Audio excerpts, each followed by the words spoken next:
ভাই খেলাধুলা করার আর কতদিন আছে? পুরো আর 10-15 দিন খেলাধুলা করা আছে। আচ্ছা এসব ছাড়, কালকের কি খবর? কালকে আবার কিসের খবর রে? আরে তুই ভুলে গেছিস কালকে যে তুই একটা মেয়ের সাথে ডেট করতে যাবি, তার প্ল্যান কি?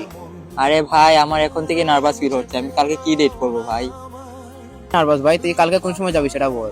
আমি নার্ভাস হবো না, আমি আমার প্রথম ডেট বিকালে যাবো এরকম টাইমে। আচ্ছা ভাই, মেয়েটার নাম কি? মেয়েটার নাম ভাই শ্রাবণী। আচ্ছা এসব বাদে, তুই কিন্তু আমার সাথে কালকে এই টাইমে আসবি কিন্তু আমার সাথে। না ভাই, আমি কালকে এটা আমার ফ্রি থাকবো না, না আমার ভাই কাজ এসব- আছে। না ভাই এসব বলবি না, তুই আমার সাথে কালকে তুই আসবি। আমার কাজ আছে। আচ্ছা ঠিক আছে, আমি চেষ্টা করে দেখবো, যদি কাজ না থাকে তাহলে আসবো। আচ্ছা ঠিক আছে। আচ্ছা আমি এখন যাই, আমার কম্পিউটার সেন্টার আছে, ঠিক আছে? তো কালকে দেখা হবে। আচ্ছা ঠিক আছে। আচ্ছা ভাই, টাটা। দল গুঞ্জিত বাদল পুঞ্জিত শ্যামল মা